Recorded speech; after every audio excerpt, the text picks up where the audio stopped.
Welcome to ARK TV. నేను మీ ఆద్య. అమ్మవారి యోని భాగం పడిన ప్రదేశం కామాఖ్య దేవి ఆలయం. అష్టాదశ శక్తి పీఠాలు ఎన్ని అనే విషయంలో చాలా వాదనలు ఉన్నాయి.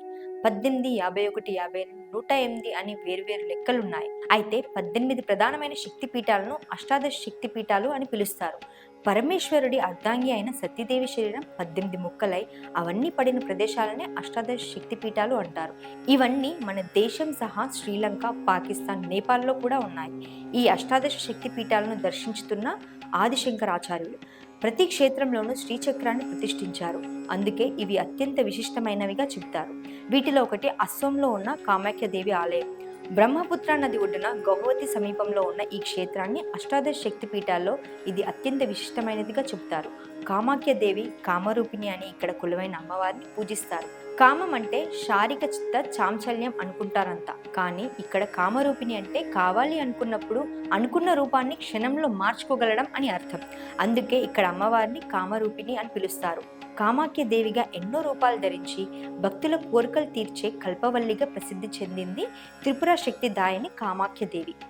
ఇక్కడ అమ్మవారు 3 రూపాల్లో దర్శనమిస్తుంది. ఆగ్రహంతో ఉన్నప్పుడు త్రిపుర భైరవిగా, ఆనందంగా ఉన్నప్పుడు సింహవాహినిగా, శివుడిపై అనురాగంతో ఉన్నప్పుడు త్రిపుర సుందరిగా దర్శనమిస్తుంది. ఈ 3 రూపాలను దర్శించుకున్న భక్తుల జన్మధన్యం. స్వాగత ద్వారం దాటి లోపలికి అడుగు పెడితే లోపలున్న శిల్ప సంపద చూపు తిప్పుకొనివ్వదు. లోపల కనిపించే గోపురాల్లో పెద్దగా ఉన్న గోపురం ఉన్న మందిరంలో కామాఖ్య దేవి కొలువు తీరి ఉంటుంది. ప్రధాన గోపురంపై ఉన్న శిఖరంపై బంగారు కలశం ఉంటుంది. మిగిలిన గోపురాలపై త్రిశూలాలు కనిపిస్తాయి. ఇక్కడ అమ్మవారు విగ్రహ రూపంలో దర్శనమివ్వదు, యోని రూపంలో ఉంటుంది. ఒకప్పుడు దక్షుడు యాగం తలపెట్టి అందరినీ ఆహ్వానిస్తాడు. తనకు నచ్చని శివుడిని వివాహం చేసుకుందనే కారణంతో సతీదేవిని ఆహ్వానించాడు. పిలవకపోయినా పుట్టింటికి వెళ్ళిన సతీదేవి అవమానాలు ఎదుర్కొంటుంది. అదే బాధతో అగ్నిలో దూకి ప్రాణత్యాగం చేసుకుంటుంది. ఆగ్రహంతో శివుడు తన గణాలతో యాగశాలను ధ్వంసం చేస్తాడు. సతీ వియోగాన్ని భరించలేక ఆ శరీరాన్ని అట్టిపెట్టుకుని ఉండిపోయి తన కార్యాన్ని పక్కన పెట్టేస్తాడు.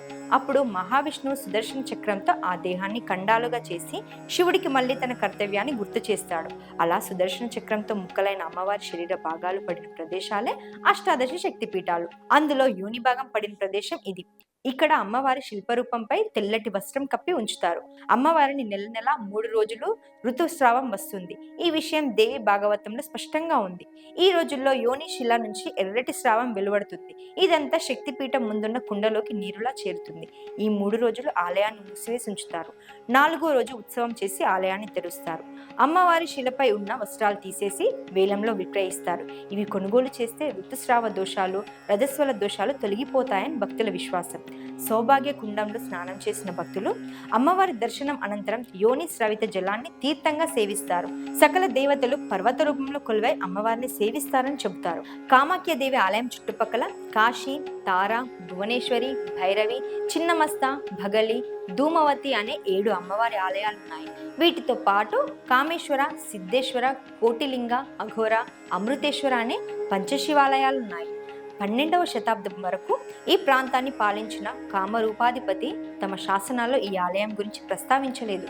కానీ ఆ తర్వాత శాసనాల్లో ఇక్కడ అమ్మవారు కొలువైనట్టు ప్రస్తావన ఉంది. ఏటా ఆషాఢ మాసంలో 5 రోజుల పాటు అంబుబాచి మేళ ఉత్సవాలు జరుగుతాయి.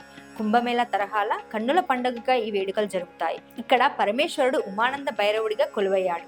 గౌహతికి రైలు, విమానం, యాత్ర, ట్రావెల్ సౌకర్యాలున్నాయి. నేను చెప్పిన ఇన్ఫర్మేషన్ కనుక మీకు నచ్చినట్టయితే లైక్ చేయండి, షేర్ చేయండి. అలాగే మీ ఒపీనియన్స్ కామెంట్స్ రూపంలో తెలియజేయండి. ఇలాంటి మరెన్నో విషయాలు తెలుసుకోవడం కోసం do subscribe to ARK TV.